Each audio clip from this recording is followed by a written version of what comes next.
A week in the desert, temporary shelters, a reflection on the impermanence of material things. Am I describing Sukkot or Burning Man? Strange how, if you think about it, these two festivals have quite a lot in common, but they're also distinct in some very important ways. And if you start to contrast them, it will say volumes about the differences between these two cultures.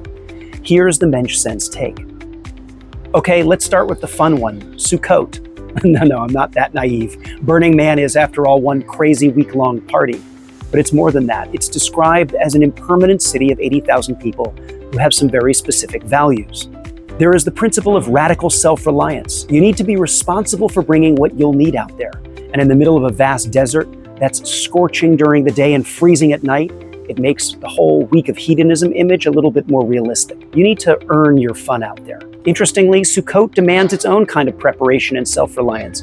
You need to build your sukkah, acquire your lulav and etro, prepare meals that can be carried outside. Both festivals require intentional effort. You can't just show up. But there's also no buying or selling at Burning Man. Everything is about gifting. There's no advertisements or commodification. And there is radical inclusion. Everyone is welcome to everything. Similarly, Sukkot has the mitzvah of hachnasat orchim, welcoming guests into your sukkah. There's even the mystical tradition of ushpizin, where we invite the spirits of our ancestors to join us. Both festivals create economies of generosity rather than transaction. Burning Man is also about self-expression. The most breathtaking parts of the festival are the art installations and personal dress. Everything is planned and made by the attendees themselves. Sukkot also asks for self-expression. Although the roof must be made entirely of natural material and be impermanent enough to allow rain to penetrate, the walls can be made of any material you desire. There's a mitzvah to beautify your sukkah, and some people's sukkahs do indeed look like art installations. You could almost say that Sukkot, a week-long celebration of impermanence, is the original inspiration for the modern Burning Man. But if that's true, something crucial has been lost in translation. Now, to be fair, many burners would say they're also seeking transcendence. They're trying to touch something beyond the material world through human creativity, radical community, and shared experience. And there is something absolutely beautiful about that aspiration. But for all of its focus on the impermanence of materialism, for all of its giving and radical self-expression, at the center of it all is human beings. It's human art that's celebrated, and the indomitable human spirit to overcome the harsh climates and thrive. And it's telling that the symbol at the center of this festival is a man. True, he's on fire, but it's still about us. Sukkot might give a nod to artistic expression and the human willpower to brave the backyard elements, but at the heart of this holiday is something else entirely.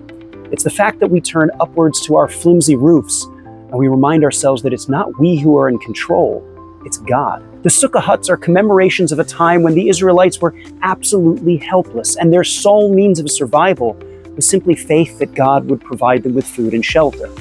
Today, we reenact this dwelling arrangement not to prove how tough or creative we are, but simply to remind ourselves that it's not our suburban houses that keep us safe. It's the creator of the universe himself. Now, for most of recorded history, 90% of humans were farmers, and Sukkot coincides with the time of the harvest. When your granaries are full, it's tempting to believe that you've conquered uncertainty, that your hard work has finally made you secure. But the Sukkah reminds us that our security is always more fragile than we think, that abundance itself is a gift, not a guarantee. Both festivals ultimately ask us to step outside our comfort zones and confront the illusion of permanence. Both ask us to discover what really shelters us. The difference is where we locate that shelter, in the boundless creativity of human community or in something beyond human imagination altogether. So while I admire the deep dedication and idealism of those 80,000 members of the impermanent Burning Man community, I still prefer the humility and devotion of the members of the Jewish community, who place something other than themselves at the center of their celebration. And that makes Mensch sense.